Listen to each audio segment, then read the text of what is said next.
Ko e Tomoaki, o e Keke, a Moala Linda Finau Kofi.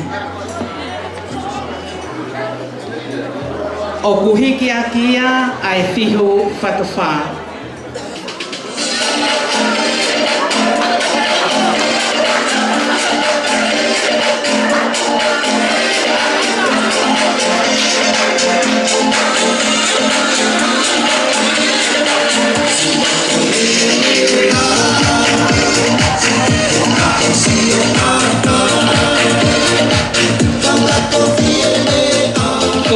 Keke koe ni, koe Christianing cake, pea o kuhikia ki he ongo mea mari.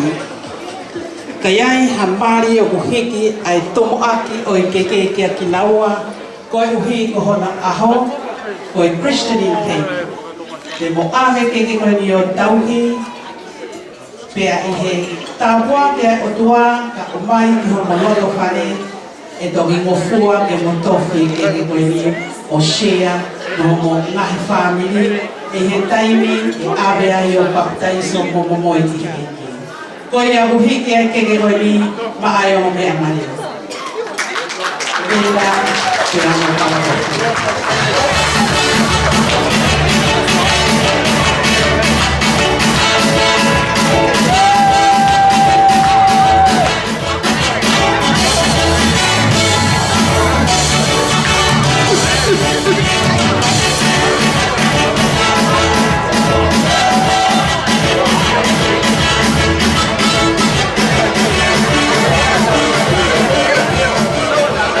Koe keke honoa, koe keke ia, ai whahu, a Moala Linda Finau Kofi.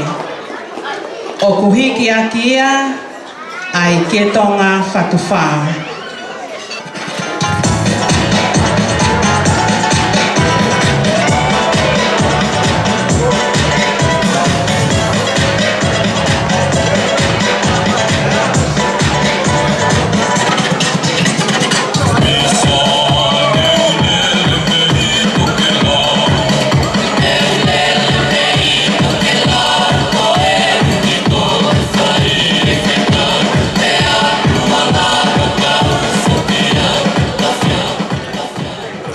Pea mohono koloa, koe whalapaongo i tolu, whalapaongo tolu ngo kumi, whalapaongo huo ngo kumi, pea moe whalapaongo tahanima.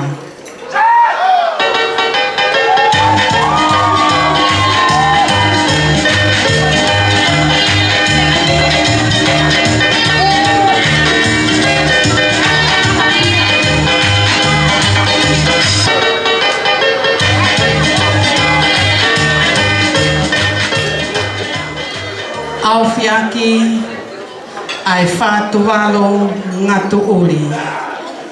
O kuhikia ki he whaho a Moala Linda Finau ko Atalanita Havea. Ka koe hiri o kai ke le lawa mai he aho koe ni o ku whoakia ki hono mehikitanga o ku whakahingoa ki ai ko Moala Finau. Pea mohono katateo.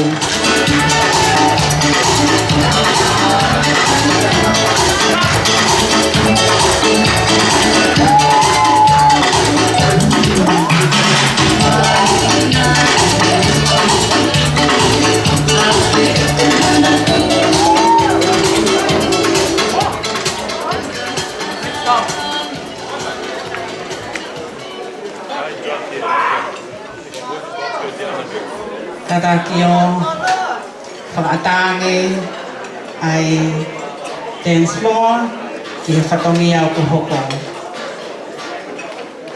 Koe keke o kuhoko. Koe keke ia ai whaiwhikau pule, o e siasi Wesiliana tau atai nau tonga, o e mahi whanua Australia. O kuhiki aki ia, ai fihu whatuwha.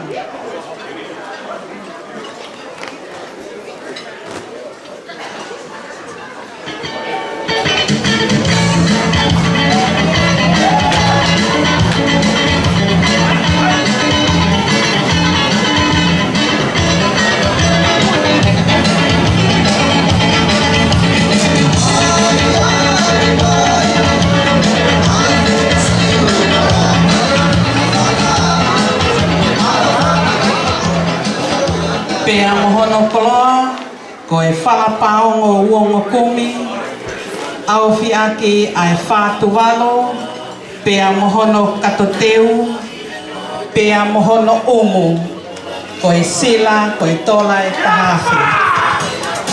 O kuhikia, ko e keke, a matakonua whakawhiri.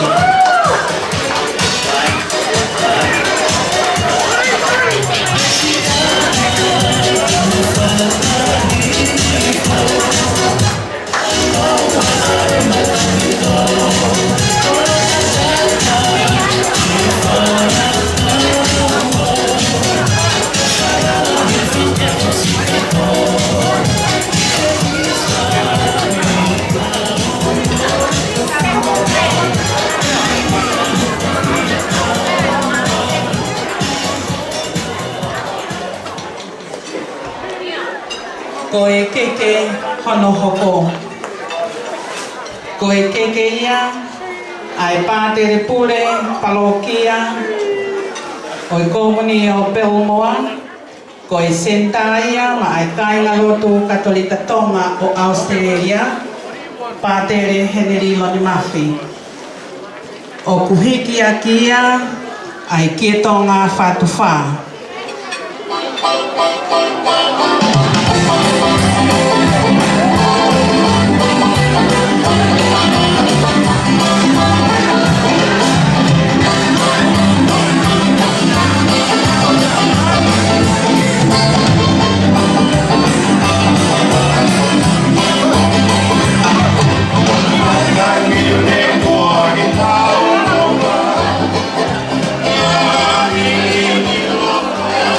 Pea mohono koloa, ko e whalafihu tahanima, au fiaki ai fuatanga toka wanoa. Pea mohono umu, ko e sila, ko e tola e tahawhi. Ko e keke ia, a pātere Henry Lonimafi. Kau kone loto me ke fuaki, ki he moko puna, ahono mehikitanga na ne lava mai me Brisbane o sesi taunga kore atu kia sesi tātaki mai o ato ma o ato ai teke koe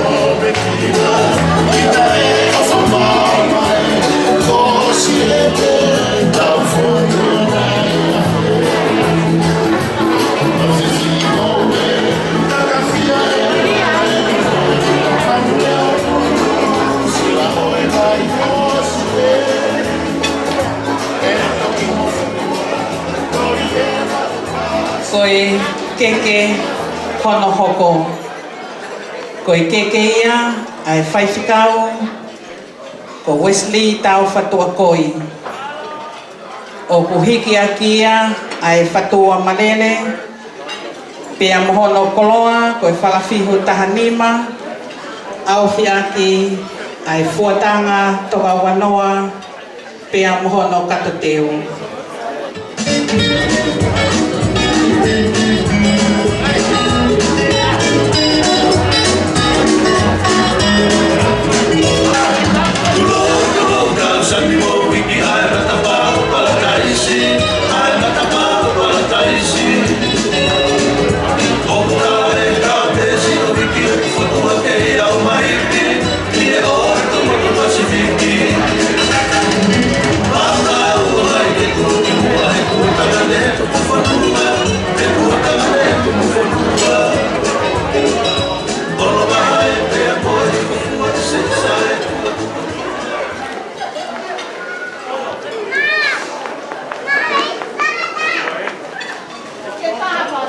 Pea koe keke whakaosi lewa, koe keke ia a ki tau tolu hono kotoa.